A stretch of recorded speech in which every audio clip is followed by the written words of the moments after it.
हैं, आप काम करिए, आपके करोड़ों फॉलोअर हैं, हम उसका सम्मान करते हैं, पैसे भी कमाइए, लेकिन भारत के संविधान को आपको पालन करना होगा। एक बार फिर पाकिस्तान ने 5 फरवरी को कश्मीर के दुष्प्रचार के लिए करोड़ों रुपए पानी की तरह बहाया, लेकिन उसके झूठ की पोल पाक अधिकृत कश्मीर के लोगों ने ही खोल दी। गुलाम कश्मीर में रहने वाले हजारों लोगों ने इस दिन रैली निकालकर पाकिस्तान को झूठा करार दिया और कहा कि कश्मीर इस्लामाबाद से अच्छा है। लेकिन एक दूसरी तस्वीर जो पाकिस्तान से पोस्ट की गई, जिसने फिर से एक बार भारत की एकता, अखंडता और संप्रभुता पर एक बड़ा सवाल खड़ा कर दिया है। सवाल उस अभिन्न अंग पर खड़ा किया गया है जो भारत का अभिन्न अंग है, लेकिन अब इस पर कड़ी कार्यवाही की आवश्यकता है, जिससे कोई भी भविष्य में भारत विरोधी दुष्प्रचार करने से पहले 100 बार सोचे। 5 फरवरी से शुरू हुआ विवाद। 5 फरवरी के दिन पाकिस्तान से कारोबार कर रही कार निर्माता कंपनी हुंडई, किया, पिज्जा हट, Osaka battery, Isuzu D-max, Bosch pharmaceutical, Atlas Honda limited और केएफसी कंपनियों ने कश्मीर के समर्थन में ट्वीट किए, लेकिन बवाल हुंडई के ट्वीट से शुरू हुआ। हुंडई मोटर इंडिया का भारत में टर्नओवर 6 अरब डॉलर के करीब है। आइए कश्मीर भाइयों के बलिदान को याद करें और उनका समर्थन करें ताकि वे आजादी के लिए लड़ते रहें। केएफसी का भारत में टर्नओवर 4147 करोड़ रुपए के करीब है। हमने कभी भी विचार नहीं छोड़ा और हम आशा करते हैं कि आने वाले वर्ष आपके लिए शांति लेकर आएं।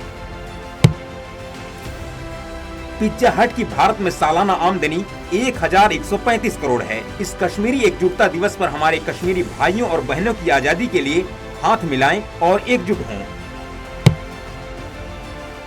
किया भारत में सालाना करीब 1111 करोड़ रुपए की कमाई करती है। हम कश्मीर की आजादी के लिए एकजुट हैं। आइए आज कश्मीर के लोगों और उनके न्याय के संघर्ष के लिए बोलने के लिए कुछ समय निकालें। आइए हम एकजुट हों और स्वतंत्रता के समर्थन में अपनी आवाज उठाएं। इन ट्वीट्स में गौर करने वाली बात यह है कि इन सभी ट्वीट्स की लिखावट और इनका तरीका एक जैसा था। मतलब इन सभी ट्वीट्स की स्क्रिप्ट एक ही है। माना जा रहा है कि पूरी स्क्रिप्ट एक साजिश के तहत लिखी गई थी। कश्मीर के लोगों के खिलाफ एक बार फिर पाकिस्तान ने साजिश रचते हुए उन्हीं कंपनियों को चुना जिनकी शाखाएं पाकिस्तान में हैं। सबसे पहली लिस्ट में है दक्षिण कोरियाई मोटर कंपनी हुंडई, जिसके एक ट्वीट ने पूरे ट्विटर पेज पर बवाल मचा दिया है। इस ट्वीट के बाद भारत में ट्विटर पर बाइकॉट हुंडई ट्रेंड करने लगा।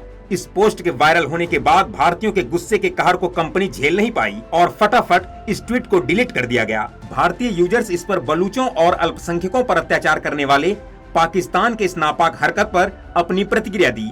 एक यूजर लिखते हैं कि पंचर जोड़ने वाले देश के चक्कर में बड़ा नुकसान कर बैठे। एक और यूजर ने लिखा, डियर वर्ल्ड, हम कश्मीरी अपने देश भारत के साथ खुश हैं, लेकिन पाकिस्तान और कुछ पाकिस्तानी कठपुतलियां हमारी खुशी से खुश नहीं हैं। आपको बता दें कि इन विदेशी कंपनियों के लिए भारत एक बहुत बड़ा बाजार है, जबकि पाकिस्तान में इन कंपनियों को मुश्किल से ही कोई खरीदार मिलता है। उसका बड़ा कारण ये है कि पाकिस्तान में लोगों के पास पैसा ही नहीं है कि वो इनके प्रोडक्ट को खरीद सकें। पाकिस्तान हर साल 5 फरवरी को कश्मीर एकजुटता दिवस मनाता है, जिसकी शुरुआत कश्मीर एकजुटता दिवस के रूप में वर्ष 1990 में हुई थी। इसके जरिए पाकिस्तान कश्मीर पर भारत के खिलाफ दुष्प्रचार करता है। पाकिस्तान आतंकवादियों को स्वतंत्रता सेनानी कहता है। कश्मीर में मौजूद अलगाववादी ताकतों का भी समर्थन करता है। धारा 370 के खात्मे के बाद से तिलमिला रहा पाकिस्तान भले ही कश्मीर को पाने का सपना पाले हो, लेकिन उसका ये सपना कभी पूरा नहीं होगा। लेकिन इन विदेशी कंपनियों को भी एक सख्त संदेश दिया जाना बेहद जरूरी है, जिससे उनको एक बार अच्छे से समझ में आ जाए कि भारत में व्यापार के नाम पर दुष्प्रचार की कोई जगह नहीं है।